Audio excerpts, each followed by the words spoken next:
پروردگار ہمارے خالق نے ہمارے دماغ اور شخصیت میں لامحدود اختیارات اور صلاحیتیں عطا کی ہیں۔ خدا سے دعا ان طاقتوں کو ترقی دینے میں ہماری مدد کرتی ہے۔ عظیم خواب ہمیشہ عظیم خواب دیکھنے والے ہی پورے کرتے ہیں۔ اگر کسی ملک کو بدعنوانی سے پاک اور خوبصورت ذہن رکھنے والے لوگوں کا ملک بنانا ہے تو مجھے پختہ یقین ہے کہ معاشرے کے 3 بڑے افراد یہ کام کر سکتے ہیں: باپ، ماں اور استاد۔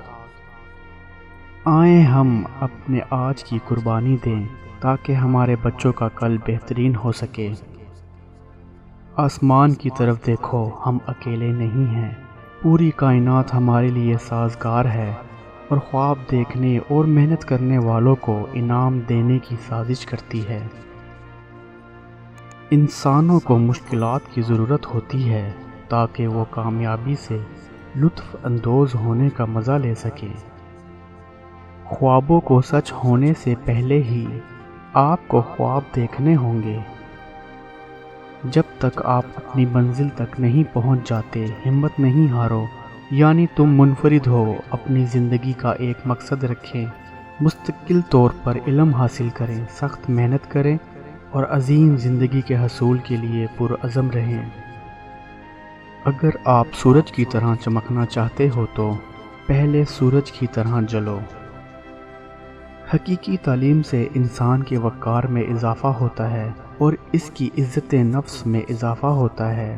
اگر ہر انسان تعلیم کے اصل معنی کو سمجھ جاتا ہے اور انسانی سرگرمیوں کے ہر شعبے میں اسے آگے بڑھاتا ہے تو یہ دنیا رہنے کے لیے بہترین جگہ ہوتی۔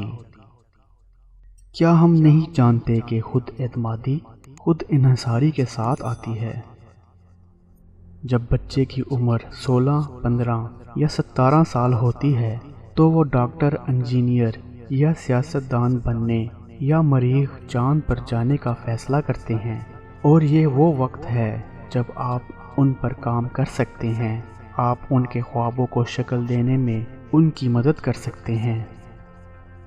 جب ہمیں رکاوٹوں کا سامنا کرنا پڑتا ہے تو ہم دوبارہ کھڑے ہونے کے لیے اپنی ہمت اور طاقت کا چھپا ہوا خزانہ ڈھونڈ سکتے ہیں جس سے ہم واقف ہی نہیں ہوتے، اور جب ہم کامیاب ہو جاتے ہیں تب ہی ہمیں احساس ہوتا ہے کہ وسائل ہمیشہ ہمارے ساتھ رہتے ہیں، ہمیں صرف انہیں تلاش کرنے اور اپنی زندگی میں آگے بڑھانے کی ضرورت ہوتی ہے۔ جو لوگ کام میں دل لگا کر کام نہیں کرتے وہ حاصل کرتے ہیں، لیکن محض کھوکھلی چیزیں، ادھورے دل کی کامیابی ان کے گرد تلخی پیدا کرتی ہے۔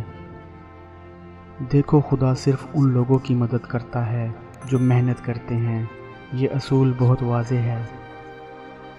میرے نزدیک رہنما کی تعریف یہ ہے: اولین مقصد اور جذبہ ہونا چاہیے، اور اسے کسی بھی پریشانی سے خوف زدہ نہیں ہونا چاہیے، بلکہ اسے یہ جاننا چاہیے کہ کس طرح پریشانی کو شکست دینا ہے۔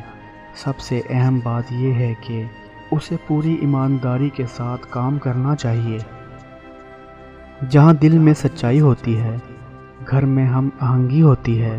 جب گھر میں ہم آہنگی ہو تو پھر ملک میں ایک نظام موجود ہوتا ہے۔ جب ملک میں نظام ہوتا ہے تو پھر دنیا میں امن ہوتا ہے۔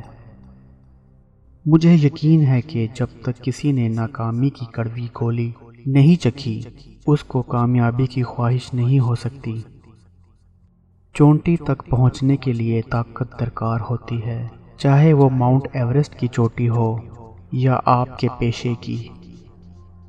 مصنوعی لذتوں کی بجائے ٹھوس کامیابیوں کے لیے سرشار رہیں۔